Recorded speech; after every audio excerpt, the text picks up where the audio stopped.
يعني انا ما اقدرش اقول لحضرتك انه يعني هو لازم هيكمل على الاقل لنهايه الموسم. ما انا بقى لو نهايه الموسم احنا بنفرض الراجل ده على النادي. طب افرض انت ما بتكسبش، لا ده هيبقى في قول مش اخر. هتروح الكونفدراليه لو انت ما بتكسبش. يعني مش هتاخد من الاربعه الاوائل، يبقى عندك مشكله. طبعا. طب انا طبعا. طب خلاص، الدور ده المفترض ان لجنه الكوره مع المشرفين على الكوره مع الجهاز المعاون هيشتغل عليه. طبعا. ايه اللي يعيد او يعني يفجر روح اللعيبه تاني يا كابتن فاروق؟ مش دي روح لعيبه الزمالك مهما كان تغيير مراكز. مش يا كابتن، الناس حتى بتقول ان في من الولاد اللي موجودين اللي مزمزق في عقده، اللي ابنه مشي، اللي يعني انت حتى اكيد الكلام ده بيتردد قدامك وبتسمعه يعني. يعني انا يعني مثلا بتكلم على ان مثلا يوسف اسامه سيف، في لعيبه كويسه صغيره. طبعا. طب ما انت السنه اللي فاتت باللعيبه الصغيره دي والسنه اللي قبليها واخد دوري وكاس يا كابتن. باللعيبه الصغيره. واخد دوري وكاس. يعني ايه بعديها قوم جايب 8 9 لعيبه؟ يعني انا مع احترامي وما حدش يزعل مني، يعني انا لما اروح اجيب لعيبه كانت في انديه وبتأدي كويس، مش ضروري انا الحكم بتاع اللعيب ده في النادي ده هو نفس المستوى اللي هيقدمه في نادي الزمالك. يعني بمعنى ان انا جبت 7 8 صفقات من غير ما حد يزعل مني. يعني مثلا الزناري، مثلا عمر جابر، السيسي، دونجا، شلبي، يعني لعيبه كتير، والوردي واكينيولا سامسون ونضاي يعني كل دي لعيبه جت. طيب اللعيبه دي ممكن المدارس تختلف عن نادي الزمالك، طموحات ودوافع تختلف عن نادي الزمالك، طريقه الحوار والجماهير، وهم ما كانوش في انديه جماهيريه، ما يعرفوش ان الجماهير بتحاسب اللعيبه. هم مش فاهمين دي، ان الجماهير هي صاحبه القرار، انت موجود في الفرقه ولا مش موجود في الفرقه. اما بيضغطوا عليك وانت في الملعب وهم مش راضيين عنك مش هيخلوك تعمل حاجه. فلازم اللعيبه تبقى عارفه كده المسؤوليه اللي هي جايه عليها. وبعدين انا ما بتكلمش على فلوس ولا ماديات ولا اي حاجه، انا بتكلم انت مسؤوليتك لما تيجي نادي الزمالك ايه؟ هل هتبقى في نفس المستوى اللي كنت بتأدي بيه؟ هل يبقى في انسجام بينك وبين زمايلك؟ هل هتقعد تقاتل عشان تبقى تلعب على بطوله؟ انا شايف الاختيارات مش مظبوطه، ان كل اللعيبه اللي جت دي ما بتلعبش على بطوله. يعني كل اللعيبه دي ما فيش فرقه في واحد فيهم خد دوري. طب يا كابتن، دلوقتي احنا في امر واقع، يعني احنا مش انا مش قاصد احلل ما سبق، لكن دلوقتي اذا حضرتك بتقول ده الزمالك ممكن كان ما يبقاش في المربع الذهبي ويبقى مش موجود في الكونفدراليه. ان كنت انت بتلعب الماتش وبتبقى خسران واللعيبه ماشيه عادي، ده انت كنت بتطلع هي دي بقى تمشي في الشارع، ما تقدرش تمشي في الشارع. انا كنت ساكن في المنيره، قاعد عند امي في المنيره. يعني انت كنت يا كابتن بعد لو الزمالك خسر كنت بتستخبوا؟ ما كنتش بروح المنيره، انت تعرف، والمنيره حتتي، يعني الناس برضك هتخاف تجرحني او كنت بخاف الناس تقعد تيجي تحت البيت وتقعد تهاجمنا وتشتمنا.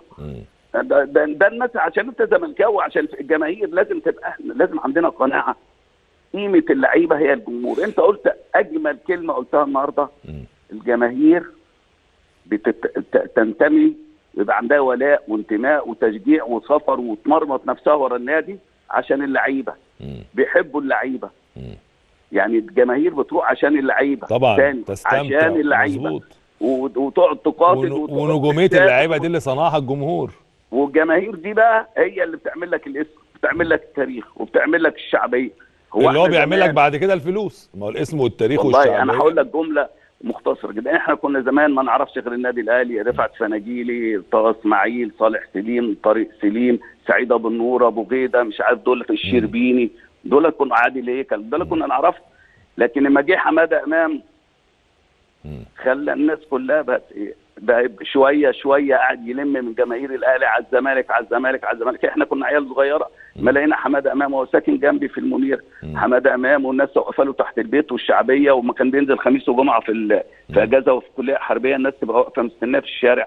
ده اللي بيعمل الجماهير. النجم هو اللي بيعمل الجماهير. تمام. ازاي بقى يا كابتن اللعيبه دي تحس بمكانه الفانيلا وقيمتها والروح ترجع؟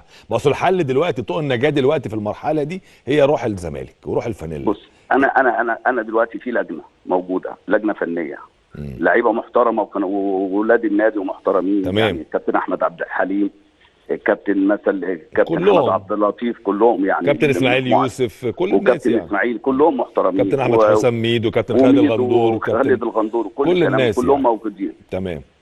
هو الراجل يعني اللي انا قريته ان الراجل هو حتى ما بيقولش للجهاز المساعد بتاعه، انا من وجهه نظري اذا كانش الراجل هو طبعا مش اكيد مش بيفهم احسن مننا، هو مش بيفهم احسن من اللجنه.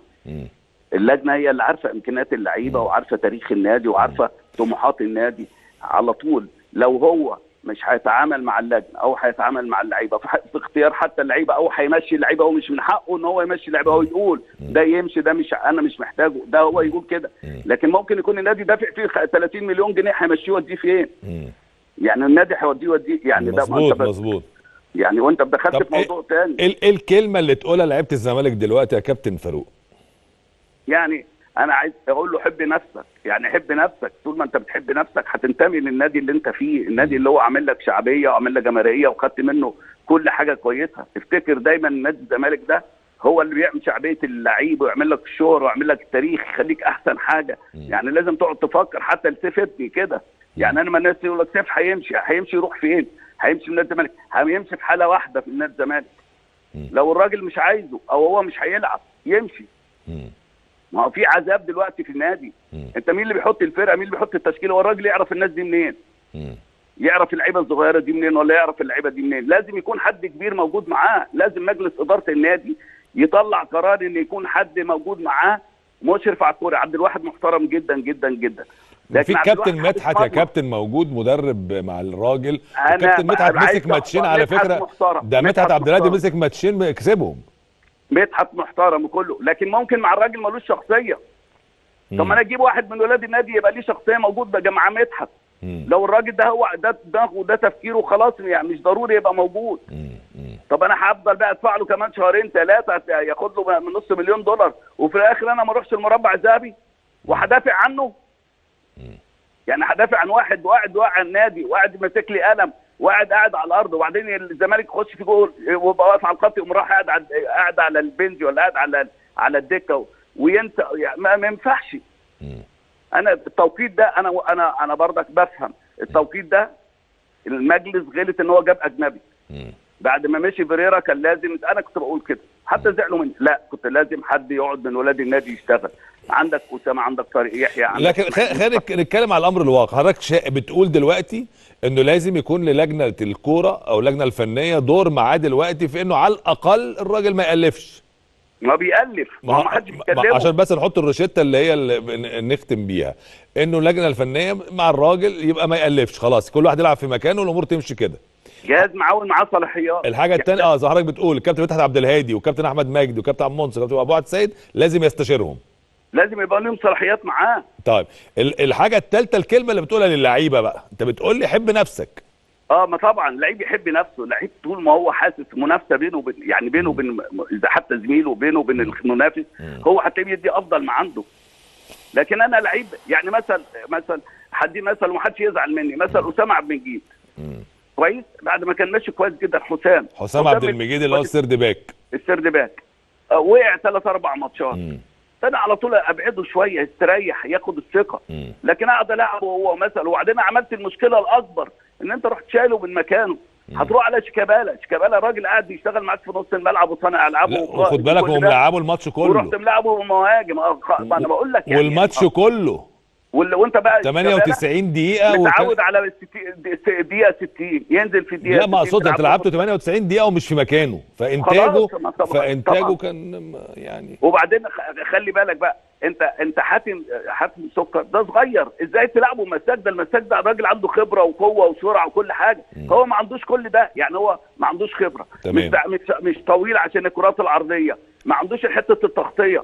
يعني ما انا برضك الافكار، احنا بنحب النادي وبنعشق نادي الزمالك وبنموت على نادي الزمالك.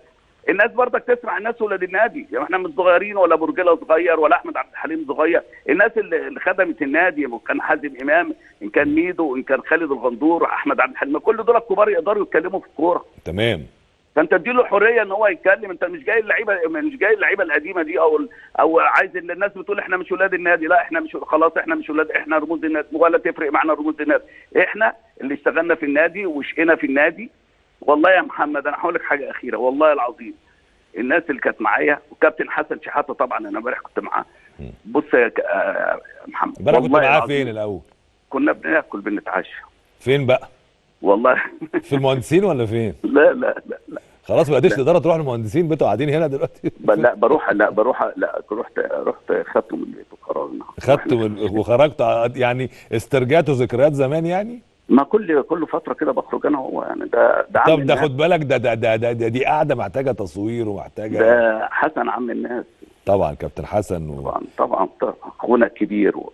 الواحد برضك الواحد دايما يفتكر حاجات كويسه. والله انت هتخليني اعيط. لا والله يا كابتن، يعني انتوا نجوم كبار. طب بتعيط على حال الزمالك تقصد دلوقتي؟ يعني على كل حاجه يعني يا كابتن، يعني دموعك غاليه.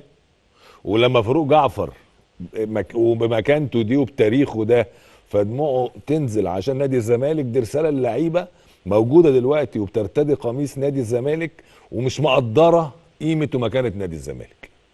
فيعني دي رساله يعني بمليون رساله. يعني اللي اختتم بقى كابتن فاروق جعفر كلامه معانا. كابتن فاروق يعني ان شاء الله الامور تتغير وينهض نادي الزمالك وفريق نادي الزمالك الفتره اللي جايه باذن الله. انا بشكر حضرتك شكرا جزيلا.